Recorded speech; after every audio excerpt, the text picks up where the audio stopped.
It has been almost 9 full years since I last finished Doom 2016. If you do the math there, you will realize that means I last finished it in the year it came out. If you ask anyone my age or close to it nowadays, they will probably tell you that 2016 was the greatest year to ever grace the earth. In retrospect, I think that is mainly attributed to the greatest drug in the world known as nostalgia, and in reference to pop culture, not any specific political happenings that occurred in the year 2016. It was certainly a simpler time for a guy like me. The only important thing I had to really worry about was school, taxes, student debt, adult responsibilities, getting a job. They didn't, that wasn't really a problem for me. I just had to worry about the next game I was going to play and what games to get excited for. Now, personally, I'd probably view it as the year everything started to kind of go downhill, starting with the death of my beloved Harambe, but we're not here for that type of discussion. Instead, Doom 2016 marks the period of my life when I started to actually play good video games. Before that, it was just Call of Duty, sports game, Destiny. Good God, I was a sad child. It showed me at the time what a quality single-player FPS game should look like, and playing it now in 2025, I share that same sentiment. It may be a simple game from a simple time of my life, but it is simply one hell of a good time.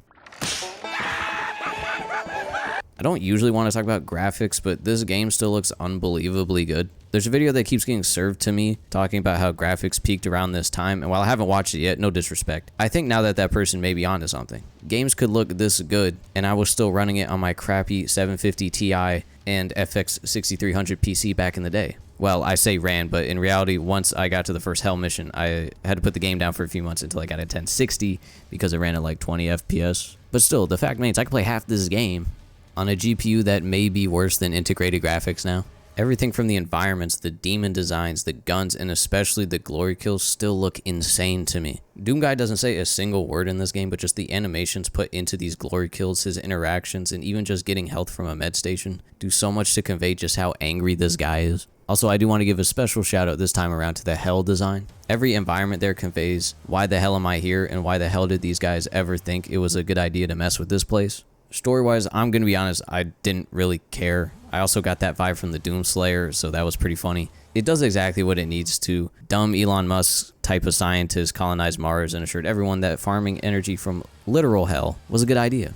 And then of course everyone dies, and Doom Guy wakes up to solve it in the most ethical, efficient way possible. Kill every demon that moves. Finer details be damned. The lore pickups are nice, but the only ones I ever really gave a shit about was the Slayer's Testament and the Hell levels. It has some bits of dark humor sprinkled into, which I like, especially in kind of a loose critique of capitalist business culture. Could it be better? Most definitely, but like, what are we really here for, right? It's good enough and adds some nice world flavor to spice up the main event here.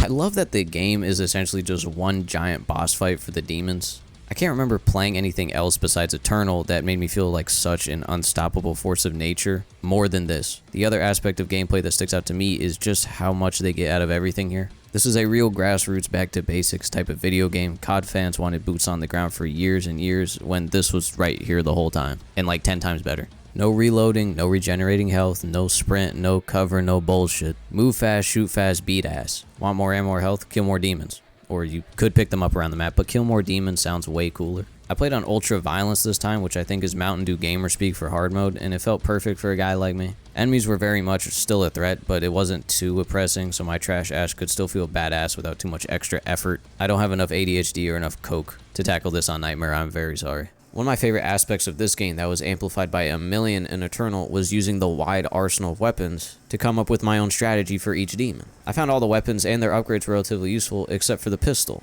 And I do love games that can appreciate the swag of using a pistol like Resident Evil 4, but here I don't think it really fits. Everything else though perfect. Having to balance constantly moving in order to not be murderized and dissecting which enemies are ahead of you so you know which instrument of death to use is borderline addictive. Every gun still works of course, but what works the best for the pickle I'm in currently is the name of the game here.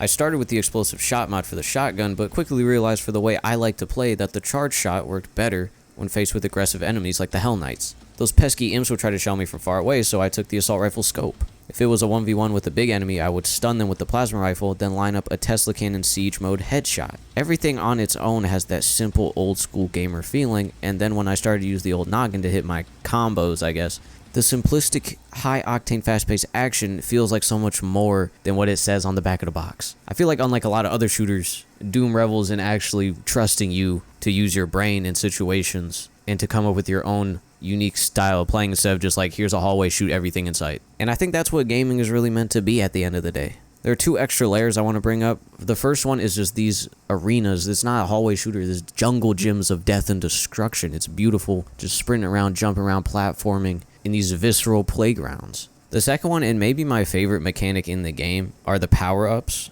Old school orbs just sitting there waiting, begging to be picked up. And I love how OP they can be and strategizing when to use them during a fight. Don't want to use it too early, don't want to use it too late. It adds another layer of the formula, and I just couldn't get enough of it. The other part of the power puzzle I want to cover is exploration. I'm a linear game loot goblin. If you have a game with linear levels, with a couple of secret side paths hiding gameplay altering power-ups, I will be trying to get every single one. If your game has a map that shows the way to these hidden goodies, I will be abusing it. I have horrible short-term memory, so I was checking the map once every like 2 seconds when going loot goblin mode. Usually in games like this, I think the downtime between all the murder is usually pretty lame and half-baked, but here, it brought out that gremlin part of my brain to keep me occupied, so I have to respect it. Finding hidden path 3s or secret OG Doom levels feels even better when the rewards play into that power fantasy. Now, all of this game design programming based dopamine is cool and all, but there is one crucial aspect of the gameplay loop experience that if taken out in, let's say, a theoretical third game of the series, would seriously dampen my excitement to play it. I am of course talking about Mick Gordon's one-of-a-kind soundtrack.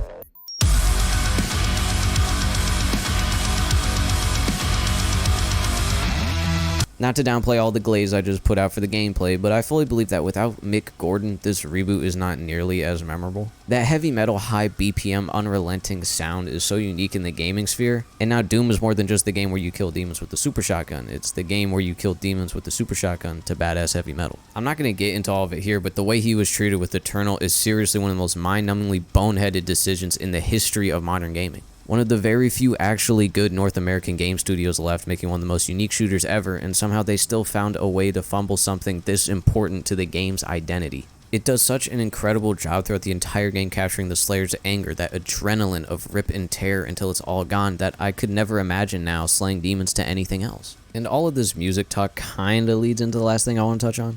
The beautiful simplicity extends into the premise, into the identity of Doom. It's really just about an angry man killing evil demons from hell so they don't invade our world. I mentioned towards the start of the video that I played a lot of Call of Duty in my early childhood years. Pretty normal for a Gen Z child, but when I went back to play one of my favorites, Black Ops 1, I actually kinda hated it. Being dropped into a complex historical situation like the Vietnam War with pretty much no context given by the game, and then instantly getting thrust into mowing down hundreds of Vietnamese soldiers that all share one character model, felt a bit gross to me. I don't want to start any in-depth discussion of the politics of the Vietnam War or the impact of video game violence, because that's not the point here, but the treatment of a complex situation like the Cold War thrust into the simplicity of a 2010 first-person shooter that was made to recruit people for the army just feels wrong to me.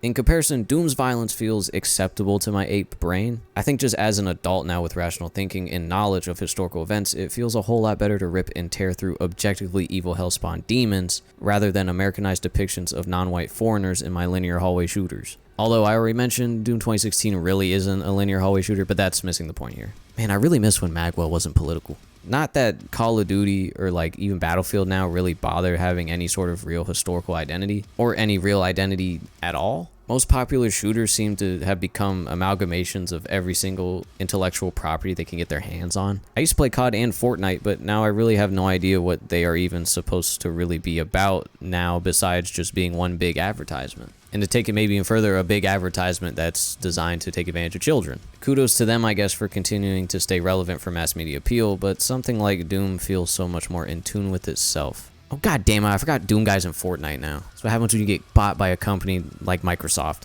Well, screw it, this game came out first, so I'm still gonna bring it up. Most of the secrets to find are the cute little Doom guy collectibles or the original Doom levels with the OG art style still intact. Most of the demons look like their original versions. I think most of them, if not all of them, are from those games. The love given to getting an iconic weapon like the Super Shotgun or the BFG, I can't believe I haven't mentioned the big fucking gun yet. The entire rollout of that weapon is one of the best moments in the game. There's that Candy Crush ripoff minigame you can play on a random office computer. the entirety of the push forward gameplay identity. Mick Gordon's soundtrack that I will sing praises about until either the end of time or somebody shoots me. There is clearly so much love and respect for the legacy of Doom put into this game that it has a clear identity that still stands out 9 years later. They reinserted Doom back into probably the most oversaturated genre of our time and found their own niche that tickles all the good parts of my brain. More than that though, I think this game makes me want to go back and play the originals. I mean, they got that shit running on calculators now. There really is no excuse. It sounds so easy. It sounds so simple to do in words that I can put on a Google Doc.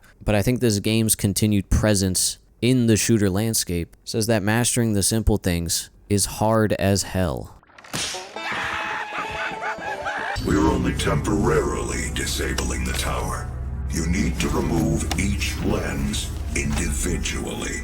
Carefully release the hinges.